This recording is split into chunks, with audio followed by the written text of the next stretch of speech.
تو اللہ نے قرآن مجید میں بیان کیا، فرمایا نساؤکم حرث لکم، تمہاری جو ازواج ہیں، تمہاری جو بیویاں ہیں، وہ تمہارے لیے بمنزلہ کھیت ہیں۔ کھیت کا مطلب کیا ہوتا ہے؟ پیداوار بڑھانے کا ذریعہ۔ تو اس میں سب سے پہلا مسئلہ تو قرآن نے یہ بیان کر دیا کہ زوجہ سے جو ہم بستری ہے وہ صرف اسی راستے میں جائز ہے جس سے اولاد ہوتی ہے، کیونکہ عورت کو اللہ نے بنایا ہے نسل بڑھانے کے لیے۔ تو کوئی بھی ایسا ہم بستری کا طریقہ اختیار کرنا جو نسل بڑھانے کا ذریعہ نہ ہو، یعنی وہ نیچرل نہ ہو، تو وہ حرام ہے۔ تو اس میں اللہ نے یہ حکم دے دیا۔ تو اس سے صاف یعنی حدیث سے بھی پتہ چلتا ہے، اور تمام فقہا کا اجماع بھی ہے اس آیت کی روشنی میں کہ مسئلہ تھوڑا حیا کے خلاف ہے، لیکن میرا خیال ہے بتانا ضروری ہے کہ پچھلے راستے سے عورت سے ہم بستری کرنا بالکل حرام ہے، ناجائز ہے، اور نبی صلی اللہ علیہ وسلم کی اس پہ بہت شدید لعنت ہے، بہت شدید وعید ہے۔ تو یہ بالکل اللیگل ہے اسلام میں کہ عورت کے پچھلے راستے سے اس سے ہم بستری کی جائے۔ جو لوگ لڑکوں سے بدفعلی کے عادی ہوتے ہیں ان کو یہ چسکا لگ جاتا ہے، تو یہ حرام ہے، ناجائز ہے، کیونکہ اللہ نے بتا دیا کہ یہ تمہارے لیے بمنزلہ کھیت کے ہیں۔ تو اس میں قرآن نے وہ جو سوال تھا نا اس کی طرف اشارتاً جواب دے دیا، اور آگے فرمایا فاتو حرثکم، تم اپنے کھیت کے پاس آؤ، یعنی پیداوار بڑھانے کا جو ذریعہ ہے اس جگہ کی طرف آؤ، انا شئتم، جیسے چاہو، یعنی باقی جس طرح سے تم چاہو زوجہ سے ہم بستری کر سکتے ہو، اس میں کوئی خاص طریقہ متعین نہیں ہے۔ میاں بیوی کا ایک دوسرے سے کوئی پردہ نہیں ہے۔ ہن لباس لکم وانتم لباس لہن، یہ دونوں ایک دوسرے کے لیے لباس ہیں۔ تو اس میں طریقہ کار کوئی بھی ہو سکتا ہے، کسی بھی طرح سے کرنا چاہو ایک دوسرے سے لطف اندوز ہو سکتے ہو، لیکن فاتو حرثکم، آنا موضع حرث میں ہے۔ حرث کا مطلب وہ اس جگہ کی طرف آنا ہے جہاں سے نسل بڑھتی ہے، کسی اور راستے کی طرف۔ اس سے صاف طور پر جو ہے نا وہ جو فاسق فاجر لوگوں کی جو برائی ہے، جو لڑکوں سے بدفعلی کے نتیجے میں پیدا ہوتی ہے، اس کا اللہ نے قلع قما کر دیا کہ اس کی اسلام میں بالکل اجازت نہیں ہے۔ باقی طریقہ کار کیا ہوگا یہ تمہارے اوپر، اس کی اللہ نے تمہیں اجازت دی ہے۔ وقدموا لانفسکم، اور چونکہ بار بار حرث کا تذکرہ ہو رہا ہے کہ نسل بڑھانے کا، اس لیے اللہ نے فرمایا کہ قدموا لانفسکم، اپنی ذات کے لیے فیوچر میں انتظام کرو۔ قدموا کا مطلب آگے بھیجو اپنی ذات کے لیے سرمایہ۔ کیا مطلب؟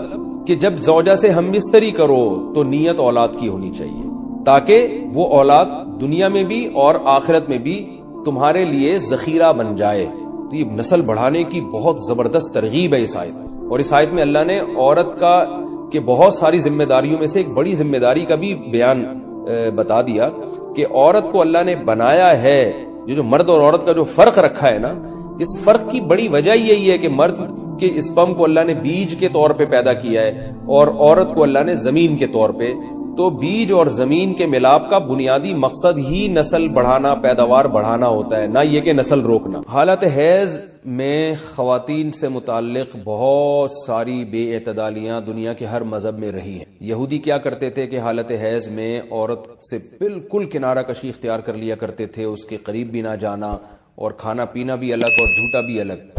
تو بعض مذاہب میں کوئی فرق ہی نہیں تھا کہ حالت حیض اور پاکی کی ایام میں۔ تو جب اسلام دنیا میں آیا تو صحابہ کرام کو یقیناً یہ خیال پیدا ہوا کہ بھئی اب اسلام کے اس بارے میں کیا احکام ہیں کہ جب خواتین مینسز کی حالت میں ہوتی ہیں، شادی شدہ، تو کیا ہم ان سے ہم بستری کر سکتے ہیں یا نہیں کر سکتے، کیا اس کے احکامات ہیں۔